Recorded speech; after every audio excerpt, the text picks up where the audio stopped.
That's how the twisting to the dark side works.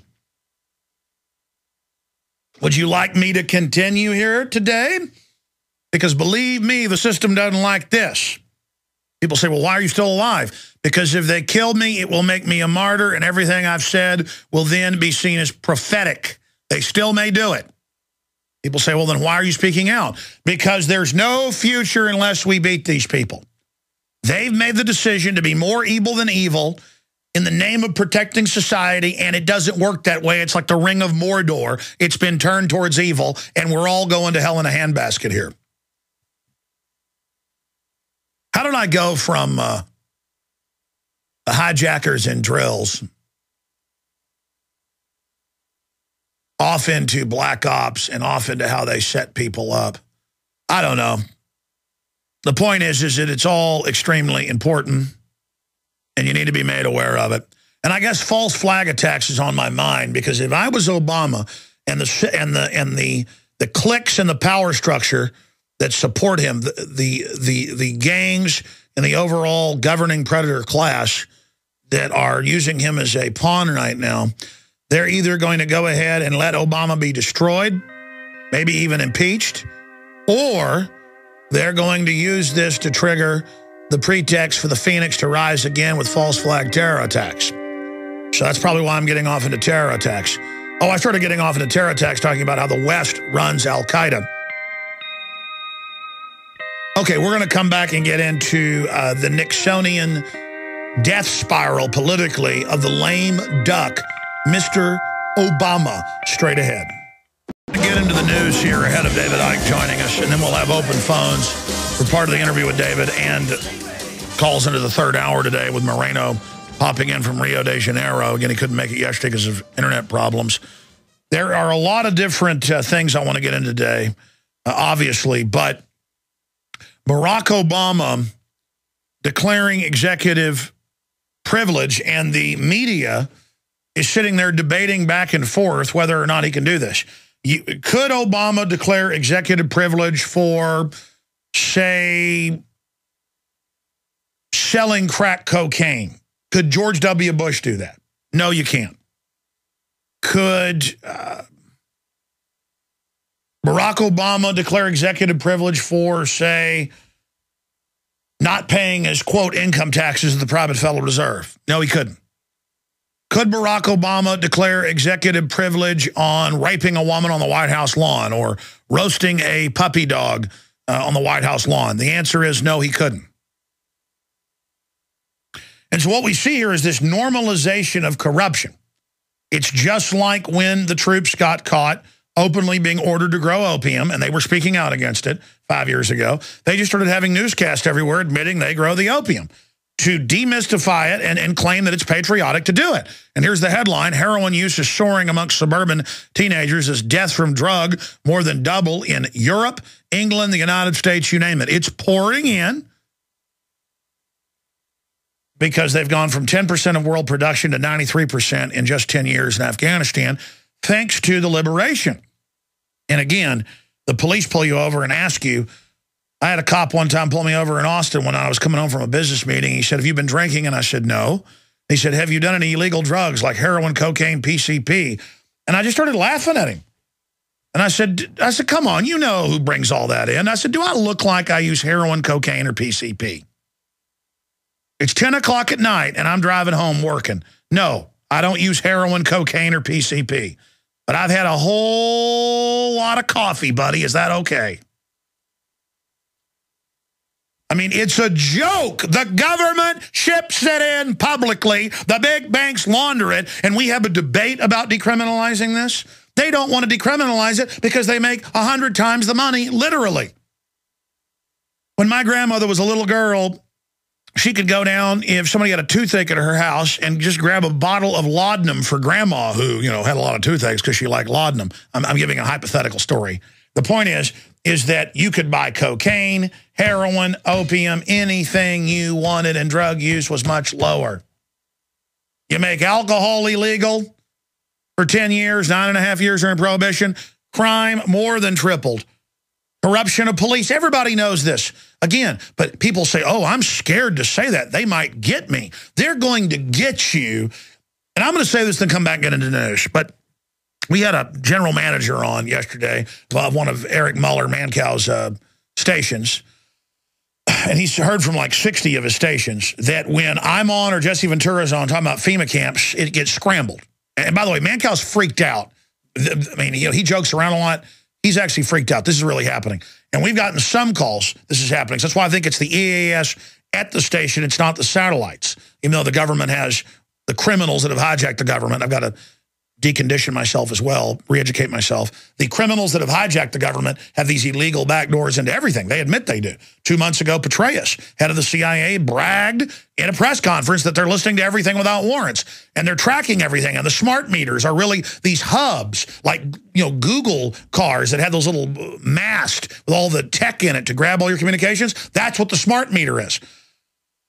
And we had this general manager on, and he goes, listen, I'm just a guy trying to sell advertising, stay afloat. I got a wife and kids. Hey, I get that. You think, hey, my number one job as a father is to make a living morally and take care of my wife and children. I get that. But there's no future. It'd be like 1941 Germany and saying, well, I got to do what I'm told or something will happen. And then overall 20 million Germans got killed. Did you know that? Close to a third of their population from 1940 to 45 gone. I think the number's 21 million Germans died one way or another. I mean, should you have said no up front or gone along with this? People say, well, I'll just keep my head down and hope I'm okay. That's the attitude that destroys civilizations. That's the attitude that brings slavery. And I'm not knocking that general manager. By the end of it, he's like, no, I guess I'll put more shows on like Mancow and yours. We actually got a call from a bunch of stations. Mancow stations wanting to get me after that show yesterday. The general managers and program directors understood that, oh, yeah, if we don't say no now, it's all over.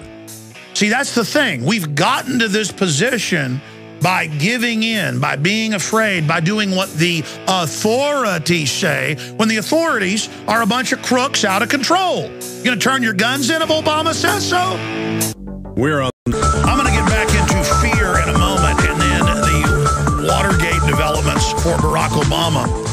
But first,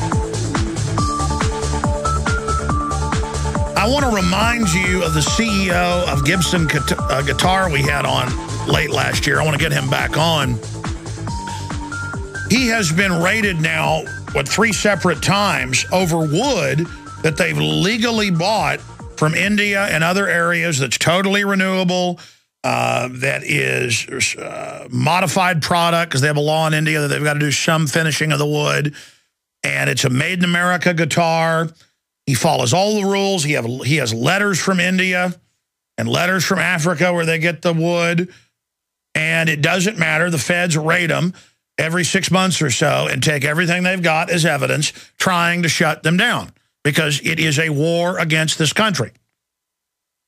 You've seen where Department of Homeland Security now setting up Homeland Security checkpoints everywhere out of their jurisdiction, and they're not even sworn officers, and it's violating the 4th Amendment all over the country, are now raiding swap meets, trying to find people selling used, not just counterfeit NFL paraphernalia. Supreme Court just ruled yesterday, a bunch of big rulings are set to come out today, or in the next week, no one's sure. It could be the healthcare announcement, immigration. We're going to be talking about that. They just ruled yesterday that, or to be technical, they ruled Tuesday, and then it came out yesterday. I saw it yesterday, that you can't sell your iPhone to someone as a used product because of copyright clauses in the contract you sign when you buy it. You don't really own it. They always own it. The fine print basically says that you're renting it, and that's why they can database you, listen to you, track you. It's total fraud by folks that, are running the company like Al Gore, who wants total profits, so he has suicide nets strung up around their factories in China. I'm not kidding. Look it up. Meanwhile, though, they have new TV ads out lecturing whites that we're all racist and evil and bad to create more division. We're going to be talking about those pieces of propaganda coming up, and I'm going to play a clip of the ads that are being aired in places like Minnesota. But I'm digressing. Now Homeland Security has gone into an auction house of a legally dug 70-million-year-old dinosaur fossil, and we'll put that article on screen. U.S. takes control of dinosaur skeleton in New York auction Friday. That's Fox out of D.C. And the Associated Press is also reporting on it. And again, it's not the U.S., it's the bankers' receivership arm who are raiding people's houses over counterfeit hair curlers. Remember that last month? They're involved in everything. Homeland Security is involved in everything, including school proms.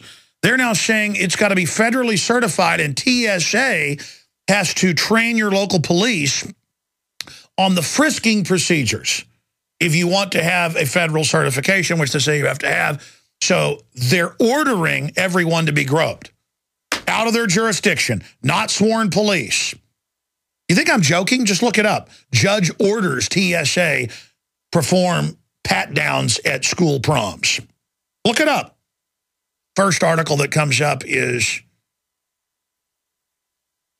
Santa Fe, New Mexico. And you're like, are you kidding? Yeah, Bloomberg's banning soft drinks above 16 ounces and now popcorn and milk products. And other cities are now adopting in other states. Yes, we're not joking. See, this is what tyranny is. It's a bunch of crooks literally there to break your will. But I'm now digressing. You legally go get wood and you bring it here and you make guitars. And the feds raid you over and over again, and then nothing ever comes of it. It's the raid is meant to shut you down. You go dig up a dinosaur, and I mean, these things are literally just all over the place. They've dug up a whole bunch of plesiosaurs, you name it, in the Onion Creek, Lake Travis area. I mean, I find all sorts of incredible fossils on a routine basis. Arrowheads. I'm now seeing reports of where if you find an arrowhead on your own land, the government is coming and trying to grab it. They're just a bunch of crooks. You've heard about police all over the country now, pulling people over and taking $500 out of your wallet. No judge, no jury, no arrest. They say, you give me this money or I'm going to arrest you. Well, I'm not going to give you the money. That's the only cases we know of, because then they go ahead and arrest you. We're going to take the car, too, and say that's drugs. Meanwhile, the Marines and Army are growing it. But let me show people watching on Prisonplanet.tv, not just listening on the radio. I happen to have a 60-plus million-year-old crocodile skull here. These things are so plentiful, they're not even very expensive. This one comes out of Morocco. And when I bought it, they told me these are going to be a lot more in a year. I bought it as a present for my dad. I'm borrowing it to show viewers. That human skull is one that my dad had from medical school. That's a real human skull right there by the crocodile skull. I'm going to have a piece on this on Monday. I'm just going to leave it at that until then. You'll see what the piece has to do with. We're going to premiere it here. And then for all the radio listeners, you can go to Infowars.com and we'll have the video posted there for everybody as well. So don't feel left out. But there are the two skulls, one 65 million years old, one man who died in India in the 1950s. That skull's from India. Speaking of products from India, India later banned the exportation of human bones because, in the old days, they were almost all from India. And that's why we didn't have plastic bones at medical school and dental school. Had the real ones because that was their main export. But it was seen as dehumanizing, and so no more. Really? My grandfather gave his body to medical science. Is that dehumanizing? I thought it was the opposite, about not being squeamish, not being hung up on your body, not being vain, not caring of a bunch of medical students sit there and look at an old dead man. I think the fact that this guy isn't in the ground or wasn't cremated as they do in India most of the time actually gives more life to it. I think it'd kind of be neat if my skeleton hung in a medical school somewhere.